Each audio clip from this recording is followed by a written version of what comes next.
UP सरकार में मंत्री नरेंद्र कश्यप हमारे साथ हैं। कश्यप साहब, धर्मांतरण को लेकर लगातार यूपी में देखा जा रहा है कि मामले बढ़ रहे हैं। फिर चाहे केजीएमयू की बात हो, जहां एक डॉक्टर रमीज जो है वो अवैध धर्मांतरण कराता है, उसके बाद मिर्ज़ापुर के भी तमाम मामले इस तरह के सामने आए हैं। तो आखिर क्या वजह है कि धर्मांतरण के केसेस में इस तरह से बढ़ोतरी हो रही है? एक्चुअल में लंबे समय उत्तर प्रदेश में समाजवादी पार्टी और अन्य दलों की सरकारें रही हैं, जिन्होंने तुष्टीकरण की नीति के आधार पर ऐसे लोगों को बढ़ावा उत्तर प्रदेश में दे दिया जो धर्मांतरण के माध्यम से सनातन और हिंदू धर्म को कमजोर करने की कोशिश कर रहे हैं। लगातार योगी जी के नेतृत्व वाली सरकार ने धर्मांतरण की घटनाओं पर विराम लगाने की कोशिश की है। चूंकि बिगड़ी भी लंबे समय की व्यवस्थाएं रही हैं, इसलिए हमारी सरकार धर्मांतरण के मुद्दे पर जो लोग भी सम्मिलित होते हैं उनके खिलाफ कार्रवाई करके जबरदस्ती धर्मांतरण की घटनाओं को रोकने का सार्थक प्रयास कर रही है। उम्मीद है कि और जो भी इस तरह के लोग धर्मांतरण के मामले में सम्मिलित होंगे, सरकार सख्त कदम उठाते हुए हर एक ऐसे व्यक्ति को जेल की सलाखों में पहुंचाएगी जो लोग जबरदस्ती, दबाव, धमकाव या लालच में उत्तर प्रदेश के अंदर धर्म परिवर्तन कराने की कोशिश कर रहे हैं। कांग्रेस के नेता कह रहे हैं कि लेकिन सरकार तो आप ही की है, तो इस तरह के केसेस में एफआईआर क्यों नहीं लग रही है, कोर्ट तक मामला क्यों नहीं जाता है? आधे मामले तो जो आते हैं मीडिया में आते हैं, उसके बाद वो सब निराधार एक वक्त के बाद हो जाते हैं। नहीं, विपक्ष का ये कहना कि सरकार की ओर से कार्रवाई नहीं हो रही है गलत है।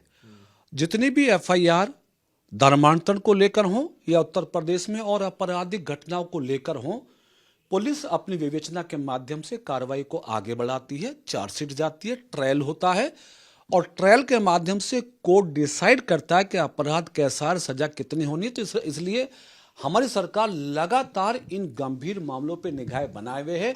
किसी भी व्यक्ति को खुली छूट उत्तर प्रदेश में नहीं दी जाएगी जो धर्म परिवर्तन कराने की साजिश कर। अभी मुक्तेश्वरानंद माघ मेले में इस वक्त भी बैठे हैं बाहर, शंकराचार्य कह रहे हैं और कह रहे हैं कि भाई सरकार जब तक हमसे माफ़ी नहीं मांगेगी हम वापस नहीं जाएंगे, हमें स्नान नहीं करने दिया गया है, अपमान साधु संतों का हो रहा है।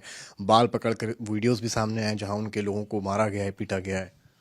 देखिए, जिन शंकराचार्य जी के बारे में आप बात कर रहे हैं या और लोग बात कर रहे हैं, उनके बारे में, उनके गुरु के बारे में सबको मालूम है कि उनकी कैसी नियत और नियति है।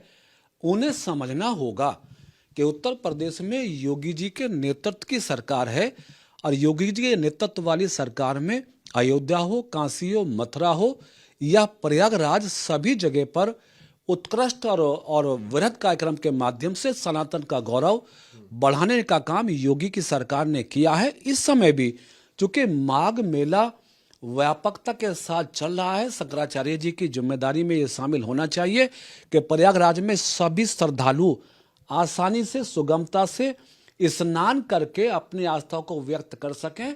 इसमें शंकराचार्य जी को मदद करनी चाहिए। सरकार पर आरोप लगाने से या प्रशासन को धमकाने से धर्म और संस्कृति आगे नहीं बढ़ सकती है। अखिलेश यादव ने संभल मामले में कहा है कि न्यायपालिका की स्वतंत्रता का हनन है। जिन सीजीएम ने अनुज चौधरी के खिलाफ ऑर्डर पास किया उन्हीं का ट्रांसफर हो गया है। संभल में सीजीएम कोर्ट को ने क्या फैसला किया और कोर्ट के बाद किसका कैसे ट्रांसफर हुआ, ये मुद्दा राजनीति का बिल्कुल नहीं है।